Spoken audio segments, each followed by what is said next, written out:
Arise and touch the nations. Arise and change the nations. You will rise. You will rise. Shalom, shalom, dear Light Fires. This is Rianne, and today we're saying armed for the rise. Repeat after me. Armed for the rise. I don't think I heard you well. Say it again. Armed for the rise. Aha. Yes, that's it. And when we're speaking about being armed, it is that we are carrying either a firearm to go into war, but it is also having what we need. Like when we're armed with something, it means that we have the access to it that can be useful. In my career, I've been an information officer, a consultant, a sales coordinator, a customer success manager. Give it a name. When I was in education, clients would come to us and we would assess them according to their level. So if they wouldn't have the right level, they couldn't enter into the education they wanted, because to go into a master, you need to have a bachelor degree. The same goes for when I was in information technology and services. When I went to my clients, I didn't just train them on a system or a platform, but I also informed them about how the platform would best work for them. Because some platforms are not suitable for every hardware or every software. For example, some tools don't line up with Safari or Edge. Some tools only work with Chrome. And this is how we then inform the client to get the best out of their product and reach the most success. But when we want to be armed, it's not always to have the physical things on hand. It's not always that we need to have the equipment. For example, you want to start an online business and you think, I need a phone, I need a laptop, or else I cannot start. Sometimes it's gathering the spiritual equipment as well.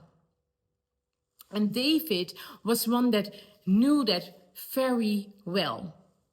When we dive into the story of David, we see that when he was about to fight with Goliath, King Saul gave him his helmet and shield and sword and belt, and David says, but this is just too heavy.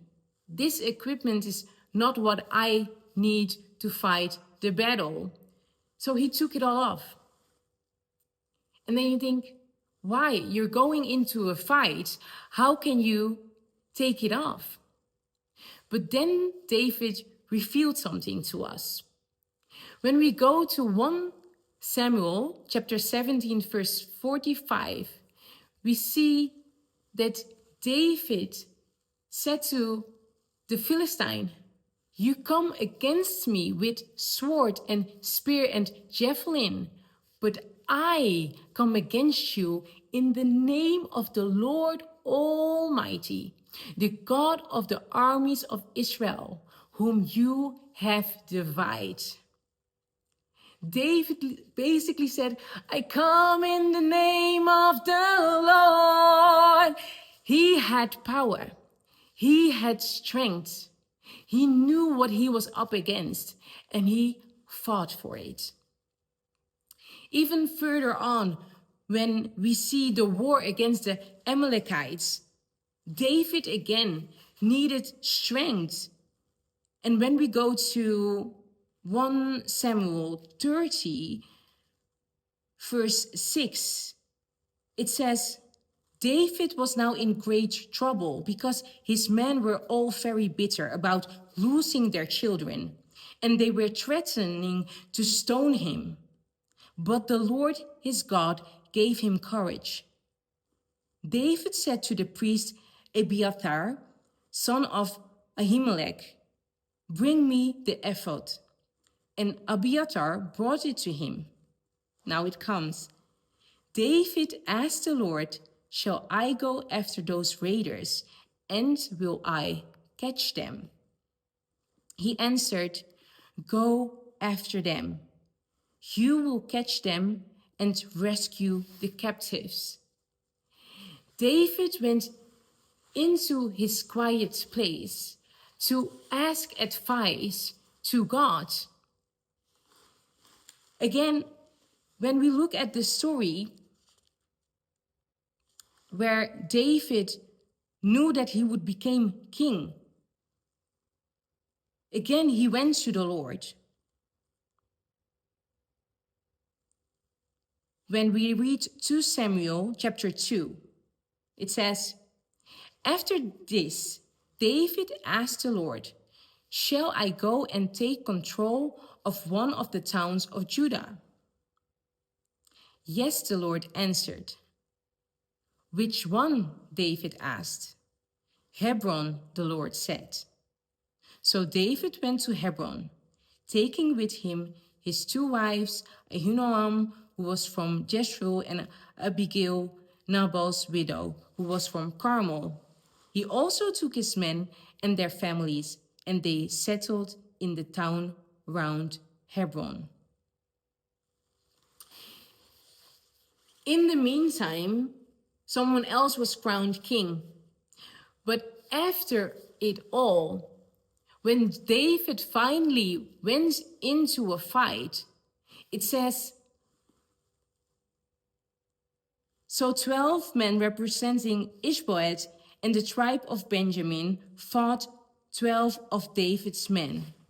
Each man caught his opponent by the head and plunged his sword into his opponent's side, so that all of them fell down dead together.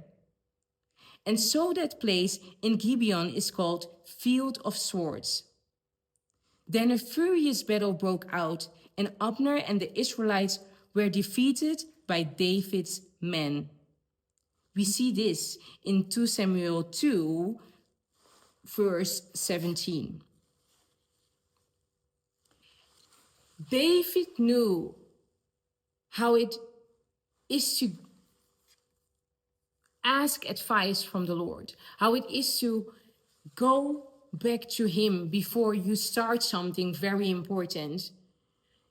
He knew that by going to God, he was basically armed so heavily dangerous. Like no one could fight against him because he was already informed by God himself. If people know that when they start something, they need either to have the proper advice to go into the right direction, just as in education, or use a platform, then how much more is it important for us to know that whatever we are about to start, we need to inform and ask guidance of God himself. He's the author and orchestrator, and the moment we have backing from him, we know that we are dangerously armed, heavenly armed, heavily armed for the rise. The Bible verse that we're going to read today comes out of Psalm chapter 18, verse 39, that says, you have armed me with strength for the battle. You have subdued my enemies under my feet.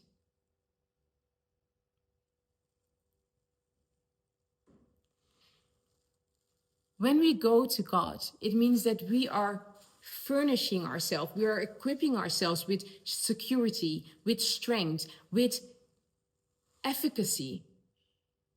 Like, whatever we're doing in life, and the higher we're going in life, the greater trials we will be facing. And by equipping ourselves with the right armor, we know that whatever we're facing, we will win it. We will have the victory in it. So today, rise. Be armed for that rise. Know that you have the proper equipment and the proper fuel. Strengthen yourself in prayer. Strengthen yourself so that when you face that battle, when you face that trial in life, you are standing on that firm and steady foundation. Thank you so much for listening. This was Rianne. I pray this message has encouraged you. And whatever you're doing in life, know today you're armed for the rise. God has equipped you for the rise. I believe that He's doing something wonderful and new in you. Thank you so much for joining me, for listening. Shalom and shine life.